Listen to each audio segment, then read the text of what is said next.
Now, the wind from Tropical Storm Isaias also caused widespread damage across the 5 boroughs. CBS News' Natalie Duddridge is in Bayside, Queens this noon, where residents are still waiting for cleanup to begin. Natalie? Well, Chris, Con Ed showed up here about 20 minutes ago to check out some downed wires that this tree brought with them. And you can see it came slamming down as well on this car. And authorities say they are checking out at least 20,000 incidents of trees and branches down. A silver car crushed under the weight of this tree that came down near 46th Avenue and 206th Street. With all the wind and everything? Yes, it was very scary. This man alerted his next door neighbor, the owner of the car. She didn't want to give her name, but tells us luckily she was inside her house with her 3 kids when the tree fell, and says she cried when she saw the damage. Across the street, this resident says the overhead wires just barely stopped the tree from hitting her own car. It was very scary. Yes, it was, with all the wind and everything.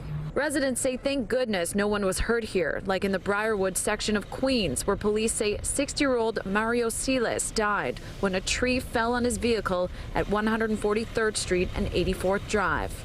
Over in Harlem, Amin Mubarak put up caution tape and started directing traffic around this tree blocking the road near 111th Street. Take care of stuff until the fire department came to move the tree.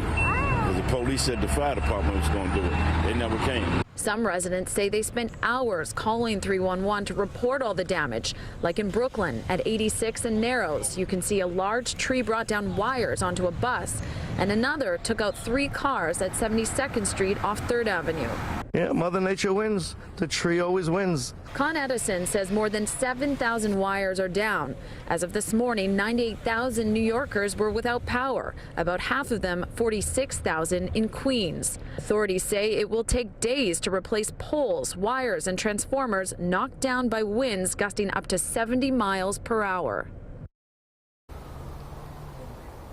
And authorities want to remind everyone to stay away from downed wires and not to assume they are de-energized because they could be live. And Con Edison says they have 2 priorities, and that is removing branches from these power lines as well as clearing trees that are blocking the road like this one here. And then they'll get to all of those thousands of other calls. We're live in Bayside, Queens. Natalie Duddridge, CBS 2 News. All right, Natalie, thank you.